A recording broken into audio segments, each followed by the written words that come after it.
उत्तर भारत में बढ़ती ठंड के बीच मौसम विभाग ने एक बड़ी चेतावनी जारी की और कहा कि कई राज्यों में तेज बारिश होगी, जिससे ठंड और कोहरा बढ़ने का आसार है। दरअसल आईएमडी के अनुसार दक्षिणी अंडमान सागर और मलक्का स्ट्रेट के पास निम्न दबाव का क्षेत्र बन रहा है, जो तेजी से डिप्रेशन का रूप धारण कर रहा है। इससे 24 नवंबर को बंगाल की खाड़ी में आगे बढ़ने की संभावना है, जिसके चलते दक्षिण के कई राज्यों में भारी बारिश का अलर्ट जारी किया गया है। आईएमडी ने इसे लेकर अलर्ट जारी करते हुए बताया कि ये सिस्टम 26 नवंबर के आसपास चक्रवात सेनियार का रूप ले सकता है, जिसका मतलब होता है शेर। ये नाम यूएई ने सुझाया था और विश्व मौसम संगठन यानी कि WMO और संयुक्त राष्ट्र के चक्रवात नामकरण पैनल की स्वीकृति सूची का हिस्सा है। उत्तर हिंद महासागर में बनने वाले अगले तूफान के लिए इसी नाम का क्रम था। इसके असर से उड़ीसा के तटीय इलाकों में 25 से 27 नवंबर के बीच बारिश की संभावना है। बंगाल की खाड़ी का सिस्टम जैसे जैसे ताकत पकड़ रहा है, पूर्वी तट के सभी राज्यों को अलर्ट पर रखा गया है।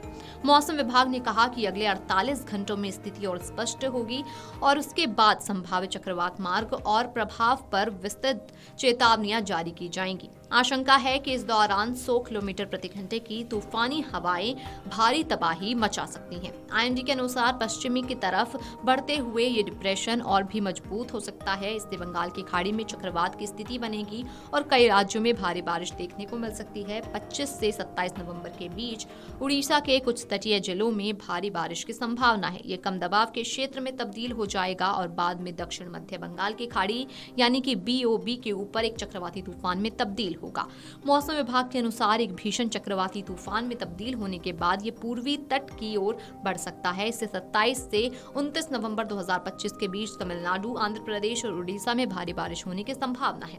हालांकि आपको बता दें कि सितंबर और अक्टूबर महीने के दौरान तेज चक्रवात आते हैं। हाल ही में मोन्था चक्रवात भी इसी में शामिल था। मोन्था चक्रवात ने 2 लोगों की जान ली और 80,000 हेक्टेयर से ज्यादा की फसलें खराब की थी। तो वहीं इस पर राजस्व और आपदा प्रबंधन मंत्री सुरेश पुजारी ने कहा कि राज्य सरकार अलर्ट पर है और संभावित चक्रवात से निपटने के लिए तैयारियां कर ली गई हैं। उन्होंने बताया कि सरकारी मशीनरी पूरी तरह तैयार है, चाहे सिस्टम आगे और अधिकतर ताकतवर क्यों ही ना हो जाए।